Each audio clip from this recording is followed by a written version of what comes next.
নমস্কার, আমি দিয়া। খবর শুনছেন আপডেট বাংলা চ্যানেল থেকে। জানাবো পশ্চিমবঙ্গ দেশ এবং বিদেশের বাছাই করা 50টি তাজা খবর। প্রতিদিনের সেরা খবরগুলি আপনার হাতের মুঠোয় পৌঁছে দিতে আমরা আছি সদা প্রস্তুত। শুরুতেই জানাবো সংবাদ শিরোনাম। আমি কি সন্ত্রাসবাদী? বাহিনীর তল্লাশিতে ভোট দিতে না পেরে ক্ষোভে ফুঁসছেন বাইরন। রেকর্ড ভোটদানে শেষ হলো প্রথম দফা। এত ভোট পড়েনি তৃণমূল ক্ষমতায় আসার সময়ও। আমাকে ভোট দিতেই সবাই এসেছেন, দাবি তৃণমূল প্রার্থীর। জয় শ্রীরাম স্লোগান পরিযায়ী শ্রমিকদের। হারতে পারে না তৃণমূল, আজকেই আমরা জিতে বসে রয়েছি মমতা। ইভিএম পরিবর্তনের চেষ্টা, খবর পেয়েই ছুটলেন বিজেপি প্রার্থী। তারপর দেখুন 240 না হয়ে যায়, পোল দেখে বড় কথা কেস্টোর। চুল টেনে কিল চর ঘুষি উলঙ্গ করার চেষ্টা, কেন্দ্রীয় বাহিনীর সামনেই আক্রান্ত লাভপুরের বিজেপি প্রার্থী। ভোটের রেজাল্ট বেরোনোর আগেই তৃণমূলের জন্য ভবিষ্যৎবাণী করলেন ইউসুফ। কেন্দ্রীয় বাহিনীর জওয়ানের ধমকে মৃত্যু 81 বছরের ভোটারের, অভিযোগ তুলে বুথে বিক্ষোভ স্থানীয়দের। দুদিন আগে এমার্জেন্সি ঘোষণা করে ভোট করান কমিশনকে কেন বলল হাইকোর্ট। হুগলিতে আলু নিয়ে বড় আশ্বাস শাহর, কি বললেন? দুবরাজপুরে সিআরপিএফ কে লক্ষ্য করে ইট বৃষ্টি, সার্ভিস রিভলভার হাতে পরিস্থিতি সামলালো পুলিশ। মানুষ ভয়হীন ভোট দিয়েছে, প্রথম দফার নির্বাচন নিয়ে আর কি বললেন মনোজ আগরওয়াল। কেউ ছুটে পালিয়ে বাঁচলেন, কারো গাড়িতে ভাঙচুর, কেউ হাসপাতালে, বিজেপি প্রার্থীদের ওপর হামলার অভিযোগ। বাংলা মিডিয়ামে পড়া ব্যক্তি পশ্চিমবঙ্গের মুখ্যমন্ত্রী হবেন, সে রাজ্যে 91% ভোট পড়তেই বড় বার্তা অমিত শাহর। ভোট না দিলে অধিকার সম্পত্তি ব্যবসা সব যাবে, হঠাৎ কেন এই মন্তব্য মমতা বন্দ্যোপাধ্যায়ের? ছাপ্পার খবর শুনে রুখতে গিয়ে আক্রান্ত লাভপুরের বিজেপি প্রার্থী, পুলিশের গাড়ি ভাঙচুর। একা ছিলাম, আমাকে কাঁদিয়ে ছেড়েছিল, কখনো বলিনি, জানালেন মমতা। কি হয়েছিল? প্রথম দফার নির্বাচনে ধাক্কাধাক্কি মারপিট, কোথাও মার খেলেন প্রার্থী, আবার কোথাও ঝরল রক্ত। 30 বছর পর বিধানসভায় যেতে দিনভর ধীর স্থির অধীর, শেষে দৌড়ঝাঁপ বহরমপুরে, কমিশনে দরাজ, পুলিশে রুষ্ট রবিন হুড। নন্দীগ্রামে অচেনা শুভেন্দু শান্ত মেজাজে সামাল দিলেন ভোট, দাবি প্রথম দফাতেই 125 আসনে জিতবে বিজেপি। কালবৈশাখী আসছে, 50 থেকে 60 কিমি বেগে ঝড়ের পূর্বাভাস দক্ষিণের 12টি জেলায়। কবে থেকে স্বস্তির বৃষ্টি? খেলা ঘোরালেন পরিযায়ী শ্রমিকরা, উত্তরে নজিরবিহীন শান্তির ভোটে স্বস্তি কাদের? ভোটারকে সরিয়ে ভোট দিয়েছে কেন্দ্রীয় বাহিনী, অভিযোগ থেকে সরে এলেন উদয়ন গুহ। ভোট দিয়ে বিস্ফোরক মন্তব্য পবিত্র করেন নিশানায় বিরোধীরা। প্রতিবন্ধকতাকে বুড়ো আঙুল, সেনার কাঁধে চড়ে ভোট কেন্দ্রে মহিলা, ভোট উৎসবে আবেগঘন ছবি। কুমারগঞ্জে প্রার্থী নিগ্রহে কমিশনের বুলডোজার অ্যাকশন, ভিডিও দেখেই গ্রেফতার 5, রিপোর্ট তলব লালবাজারের। সিপিএম এর লাল পতাকা এখন শুধু বিরিয়ানির হাড়িতেই, সায়ন্তিকার মন্তব্যে বিতর্ক, কমেন্টে কটাক্ষের বন্যা। সীমানা ছাড়িয়ে দাদাগিরি, ভারতীয় ভূখণ্ডে ঢুকে যুবককে টেনে হিঁচড়ে নিয়ে গেল নেপাল পুলিশ, ভিডিও ভাইরাল। পরিযায়ী ভোটে ছাপ্পা, ভোটদাতার মৃত্যু, ইভিএমে আতর। প্রাক্তন পুলিশ কর্তার সাংসদ পদ লজ্জাজনক, নাম না করে সুপ্রিম কোর্টে রাজীব কুমারকে নিয়ে ইঙ্গিত ইডির। একটা সময় মুখ বুজে সহ্য করতে হতো, ঋতুস্রাবে ছুথমার্ক নিয়ে সরব জেমাইমা। মমতার ডাকে বাংলায় আসছেন কেজরিওয়াল, দিদির হয়ে প্রচার করবেন ভবানীপুরে। ভোটের দিন গারঙ্গায় চাঞ্চল্য, নির্বাচনী ক্যাম্প ভাঙার অভিযোগ ঘিরে উত্তেজনা। বঙ্গের মতো তামিলনাড়ুতেও পড়ল রেকর্ড ভোট, প্রতিষ্ঠান বিরোধী ঝড়ের আশঙ্কায় মমতার মতো চিন্তায় স্ট্যালিনও। মুড়ি থেকে বিড়ি, প্রথম দফার ভোটের নিয়ম ভেঙে ভোটারদের কি কি খাওয়ানো হলো? অসমের ডিটেনশন ক্যাম্পে একটিও হিন্দু নেই, বনগাঁ দক্ষিণে মতুয়াদের আশ্বাস হেমন্তের। আপনাদের কাছে একটা অনুরোধ রইল, আমরা প্রতিদিন চেষ্টা করি আপনাদের জন্য সঠিক, সংক্ষিপ্ত ও নিরপেক্ষ খবর পৌঁছে দিতে। আমাদের এই ছোট্ট চেষ্টাকে যদি আপনার ভালো লাগে তাহলে দয়া করে একটা লাইক দিয়ে পাশে থাকার বার্তা দিন। আপনার একটা লাইকই আমাদের আগামী দিনের অনুপ্রেরণা। এবার এক এক করে দেখে নিন বিস্তারিত খবর। শমশেরগঞ্জে বিধানসভার অন্তর্গত ধুলিয়ানে নিজের পাড়ার বুথে গিয়েও ভোট দিতে পারলেন না সাগরডিঘির বিদায়ী তৃণমূল বিধায়ক বাইরন বিশ্বাস। বুথে ঢোকার মুখে বারবার বাহিনীর তল্লাশি নিয়ে ক্ষোভ উগরে বাইরনের প্রশ্ন, আমি কি সন্ত্রাসবাদী? তা সত্ত্বেও কেন আমার সঙ্গে এমন ব্যবহার করা হলো? আসলে তৃণমূল প্রার্থীকে হারানোর জন্য ভোট লুট চলছে। আমি বলছি শমশেরগঞ্জের তৃণমূল প্রার্থী নূরে আলম হারবেন। বৃহস্পতিবার ভোট গ্রহণ প্রক্রিয়ার একদম শেষ লগ্নে বাড়ির কাছে ধুলিয়ান গান্ধী বিদ্যালয়ে ভোট দিতে যান বাইরন। তার অভিযোগ, ভোট দিতে ঢোকার আগে নিরাপত্তার দায়িত্বে থাকা কেন্দ্রীয় বাহিনীর জওয়ানরা তাকে কমপক্ষে 5 বার তল্লাশি করেন। তার ফোনও নিয়ে নেওয়া হয় বলে অভিযোগ। এই ঘটনায় বিরক্ত সাগরদিঘির বিধায়ক বাইরন ভোট না দিয়েই সেখান থেকে বেরিয়ে আসেন। বাহিনীর উদ্দেশ্যে ক্ষোভ প্রকাশ করে বাইরন বলেন, গোটা ধুলিয়ানের মানুষ জানেন আমি বিধায়ক, তা সত্ত্বেও কেন আমার সঙ্গে এমন ব্যবহার করা হলো? আসলে তৃণমূল প্রার্থীকে হারানোর জন্য ভোট লুট চলছে। আমি বলছি শামশেরগঞ্জের তৃণমূল প্রার্থী নূরে আলম হারবেন। বাইরন বলে, আমি জানতাম এরকম একটি নাটক হতে পারে, আমি তার জন্য প্রস্তুত ছিলাম। আমি রাজ্য সরকারের দেওয়া ওয়াই ক্যাটাগরির নিরাপত্তা রক্ষী পাই, তা সত্ত্বেও কিভাবে আমাকে হেনস্থা? আমি কি সন্ত্রাসবাদী? সাগরদিঘির বিধায়ক অভিযোগ করেছেন, শামশেরগঞ্জের তৃণমূল কংগ্রেস প্রার্থী নূরে আলমকে হারানোর জন্যই পরিকল্পিতভাবে সাধারণ ভোটারদেরকে একজন বিধায়ককে হয়রানি করা হচ্ছে। বাইরন বলেন, আমি জানতাম এরকম একটি নাটক হতে পারে, আমি তার জন্য প্রস্তুত ছিলাম।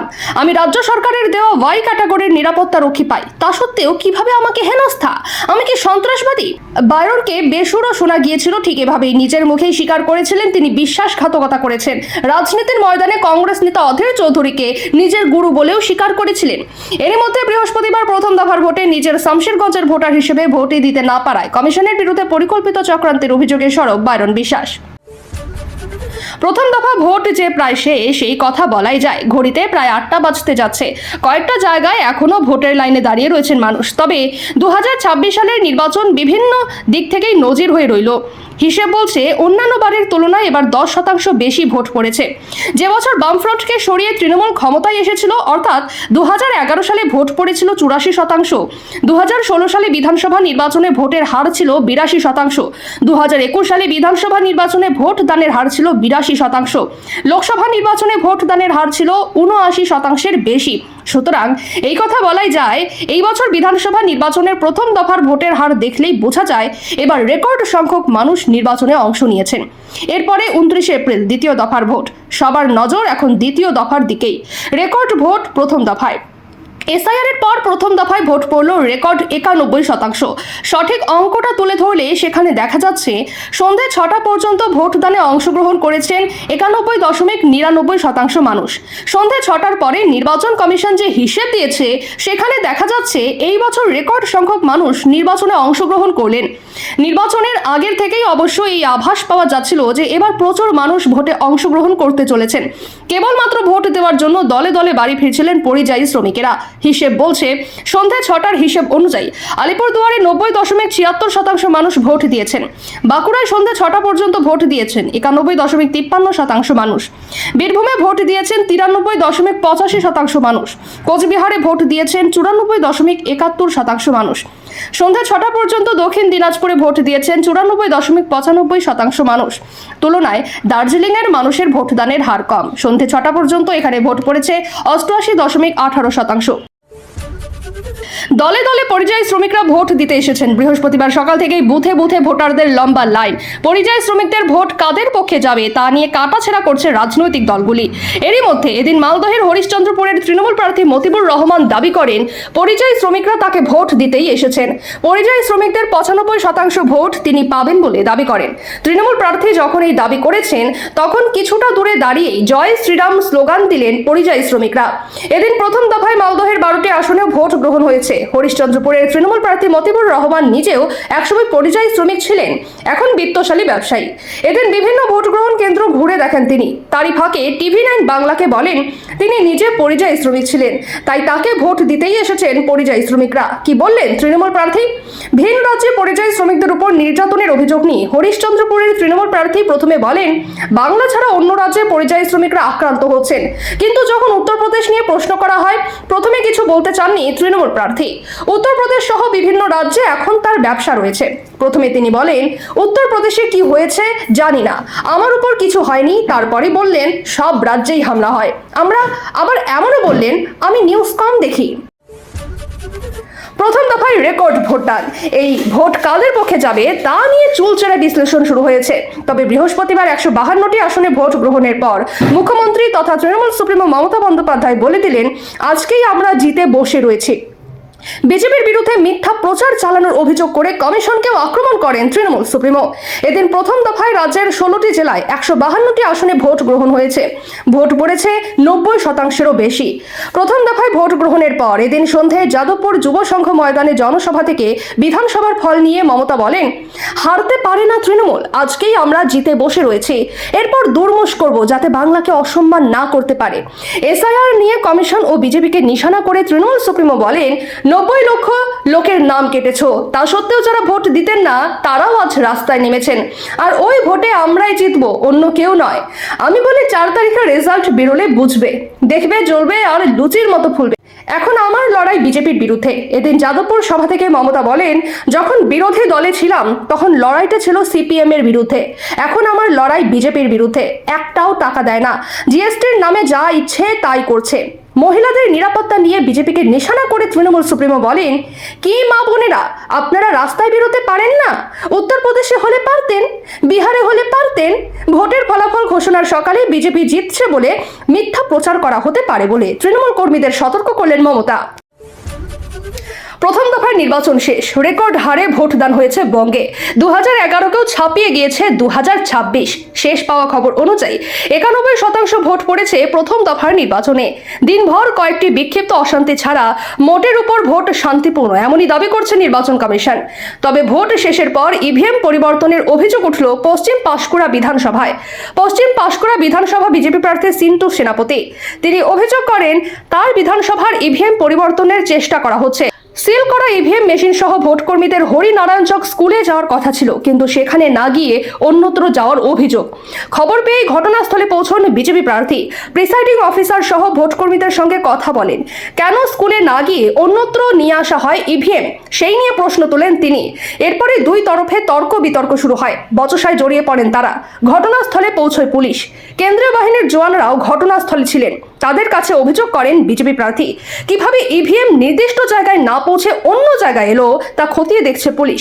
এদিকে সালতোরাতে ইভিএম বোঝাই গাড়িকে কেন্দ্র করে বিক্ষোভ হয়। তিলুরের কাছে একটি বলেরো গাড়িতে বেশ কিছু ইভিএম দেখতে পেয়ে গাড়িকে ঘিরে তুমুল বিক্ষোভে ফেটে পড়েন বিজেপি প্রার্থী চন্দনা পাউরি।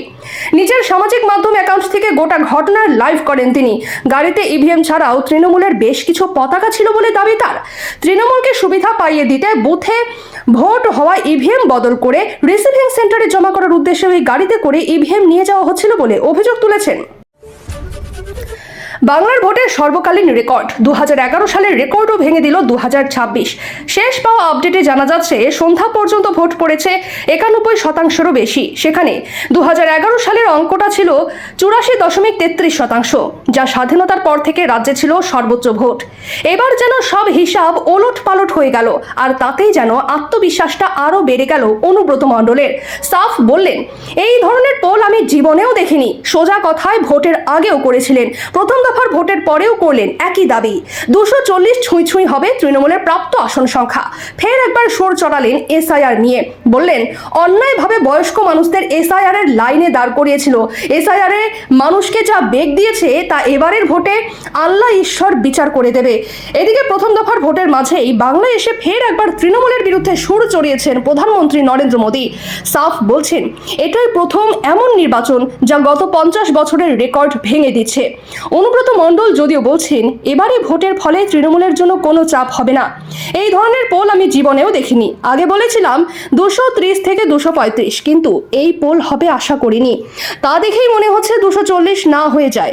এই জায়গাগুলিতে 70%-এর বেশি পোল হতো, সেখানে 87% থেকে 90% পোল হয়েছে। এটা কি ভাবা যায়? অন্যদিকে বীরভূমে কোন কোন আসনে তৃণমূল সব থেকে বেশি আসন পাবে তাও বলে দিলেন অনুব্রত মণ্ডল। তার সাফ কথা, বীরভূমের 11টার আসনের মধ্যে নলহাটি আর মুরারইতে তৃণমূল সবচেয়ে বেশি ভোট পাবে। এই দুই আসনে বিকেল 5টা পর্যন্ত ভোট পড়েছে যথাক্রমে 91.91% ও 91.66%। প্রথম দফার নির্বাচনে উত্তপ্ত লাভপুর, ফের ঝরল রক্ত। পোলিং এজেন্টের পর এবার আক্রান্ত খোদ বিজেপি প্রার্থী। লাভপুরের বিজেপি প্রার্থীকে দেবাশিস ওঝাকে মারধরের অভিযোগ উঠল তৃণমূলের বিরুদ্ধে। তার গাড়িও ভাঙচুর করা হয় বলে অভিযোগ। কেন্দ্রীয় বাহিনীর সামনে বিজেপি প্রার্থীর উপর হামলা চালানো হয় বলে অভিযোগ উঠেছে। এর আগে সকালে বিজেপি এজেন্টদের উপর হামলা চালানো হয়েছিল। ইতিমধ্যেই কমিশনের দ্বারস্থ হয়েছেন বিজেপি প্রার্থী। কীর্ণাহার থানার কাজীপাড়ার 237 নম্বর বুথের ঘটনা। জানা গিয়েছে ওই বুথে গিয়েছিলেন বিজেপি প্রার্থী দেবাশিস ওঝা। বিজেপির অভিযোগ, বুথে পৌঁছতেই দেবাশিস ওঝাকে ঘিরে ধরে মারধর করা হয়। তার গাড়িতেও ভাঙচুর চালানো হয়। গাড়ির কাঁচ ভেঙে গুড়িয়ে দেওয়া হয়। জামা ছিঁড়ে যায় ওই প্রার্থীর, গুরুতর আহত হন। বিজেপির অভিযোগ, তৃণমূলের অঞ্চল সভাপতি শাহিন কাজী ও তার অনুগামী কর্মী সমর্থকরাই এই হামলা চালিয়েছেন। তাদের দাবি, পরিকল্পিতভাবেই প্রার্থীকে লক্ষ্য করে এই হামলা চালানো হয়। বিজেপি প্রার্থী দেবাশিস কুমার বলেন, আজ ভেবেছিলাম নির্বাচনটা উৎসবে পরিণত করব, শান্তির নির্বাচন করব, কিন্তু সকালবেলায় যে নির্বাচন আমি দেখলাম, আমার নির্বাচনী এজেন্টকে, আমার ছেলেকে, আমার 4 নম্বর মণ্ডল সভাপতিকে ব্যাপক মারধর করা হয়। দুজন সিউড়ি হাসপাতালে ভর্তি রয়েছেন। পুরো একটা গাড়িও ভাঙচুর করা হয়। আমি খবর পেয়ে শেষে বিকেলে শিবা পঞ্চায়েতের কাজীপাড়া গ্রামে যাই। খবর পাই যে সেখানে ছাপ্পা চলছে। আমি গিয়ে দেখি একজন 3 বার ভোট দিচ্ছে। তারপর কয়েকজন আমাকে ঘিরে টেনে হিঁচড়ে নিচে নামানোর চেষ্টা করেন। প্রায় 300 জন লোক ছিল। কিল চড় ঘুষি মারা হয়, চুল টানা হয়, উলঙ্গ করার চেষ্টা করা হয়। পুলিশ উদ্ধার করে নিয়ে আসে। পুলিশ উদ্ধার করে নিয়ে আসার সময়ও কাঁধে ইট দিয়ে মারা হয় বলে অভিযোগ। হুগলিতে তৃণমূল প্রার্থীর সমর্থনে প্রচারে আসেন প্রাক্তন ভারতীয় দলের ক্রিকেটার ও বহরমপুরের সাংসদ ইউসুফ পাঠান। হুটখোলা গাড়িতে করে পান্ডুয়া কলবাজার থেকে মেলাতলা পর্যন্ত প্রায় 3 কিলোমিটার রাস্তা রোড শো করেন ইউসুফ পাঠান। তার ভবিষ্যৎবাণী 250 আসন পাবে তৃণমূল। সেখান থেকে তিনি বলেছেন, আমি ঝালমুড়ি খেয়েছি আর ঝাল লেগেছে তৃণমূলের। সেই প্রসঙ্গে ইউসুফ পাঠান বলেন, ছোট থেকে বড় সবাই ঝালমুড়ি খায়। এটা অনেকেরই পছন্দের খাবার। স্বাদ বাড়ানোর জন্য ঝালমুড়িতে পেঁয়াজ, লঙ্কা, লেবু সব দেওয়া হয়। বাংলায় তৃণমূল কংগ্রেস কত আসনে জিতবে সে প্রশ্নে সাংসদ বলেন, তৃণমূল এখানে অনেক আসনে জিতবে। 250-র বেশি আসন পেয়ে বাংলায় ফের ক্ষমতায় আসবে তৃণমূল। পান্ডুয়া তৃণমূল প্রার্থী সমীর চক্রবর্তীর সমর্থনে আমি এখানে ভোট চাইতে এসেছি। তৃণমূল কংগ্রেসের শক্তি বৃদ্ধি হবে। আমি বিশ্বাস করি পান্ডুয়ার সমস্ত মানুষ আমাকে, দিদিকে এবং সমীর চক্রবর্তীকে সমর্থন করে। এখানেই শেষ নয়, তিনি এও জানান, বাংলায় সবসময় সুষ্ঠু নির্বাচন হয়। বাংলার মানুষ সবসময় শান্তি চায়, একে অপরকে ভালোবাসে। প্রসঙ্গত আজ বীরভূমের কোর কমিটির সদস্য অনুব্রত মণ্ডলও একই কথা বলেন। তিনি বলেছেন, প্রায় 250 আসন পাবে এবার তৃণমূল। ফলত আগামী নির্বাচনে শাসক দলের ফলাফল কি হয় এখন সেইটাই দেখার। এই ছিল আজকের সবচেয়ে গুরুত্বপূর্ণ খবর ভালো লাগলে ভিডিওটি শেয়ার করুন এবং চ্যানেলটি সাবস্ক্রাইব করতে ভুলবেন না। আমি দিয়া আবারও ফিরে আসবো আগামী পর্বে নতুন আপডেট নিয়ে। সুস্থ থাকুন, সাবধানে থাকুন। ধন্যবাদ।